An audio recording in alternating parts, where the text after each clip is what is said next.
ग्रामीण गुन्हे शाखेने अट्टल घरफोडी करणाऱ्या गुन्हेगारांना अटक करून 8.5 लाखांचा मुद्देमाल जप्त केला आहे। गुजरात, कर्नाटक, तेलंगणा आणि महाराष्ट्रातील सांगली, पुणे, पिंपरी चिंचवडसह सोलापूर जिल्ह्यात नाव बदलून अट्टल घरफोडी करणाऱ्या आरोपी आणि त्याच्या साथीदारास जेरबंद करत 120 ग्रॅम 2 मिली सोन्याचे दागिने याच्यासह एकूण 8,82,500 रुपयांचा मुद्देमाल स्थानिक गुन्हे शाखा सोलापूर ग्रामीण यांनी जप्त करत कामगिरी बजावली।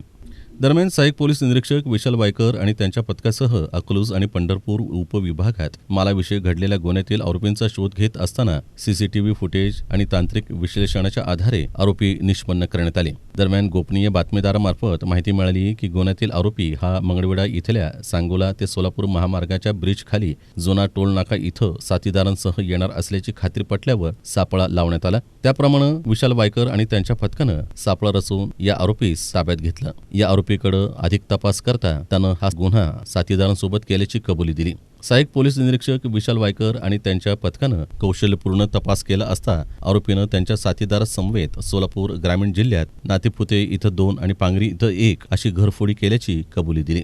यावेळी आरोपीकडून या गुन्ह्यातील 120 ग्रॅम 2 मिली सोने व 20 ग्रॅम चांदीचे शिक्के आणि एक 4-चाकी स्विफ्ट कार असा एकूण 8,82,500 रुपयांच्या किमतीचा मुद्देमाल हस्तगत करण्यात आला आहे। ही कामगिरी पोलीस अधीक्षक अतुल कुलकर्णी, अपर पोलीस अधीक्षक प्रीतम यावलकर, वरिष्ठ पोलीस निरीक्षक सुरेश निंबळकर यांच्या मार्गदर्शनाखाली सहाय्यक पोलीस निरीक्षक विशाल वायकर, सहाय्यक पोलीस फौजदार नीलकंठ जाधवर, सहाय्यक पोलीस फौजदार प्रकाश कारटकर, विरेश कलशेट्टी, बाळराज घाडगे, अजय वाघमारे, अनवर अत्तार, हरीश थोरात, सुनील पवार, राकेश लोहार, सायबर पोलीस ठाणेकडील व्यंकटेश मोरे आदींनी बजावली।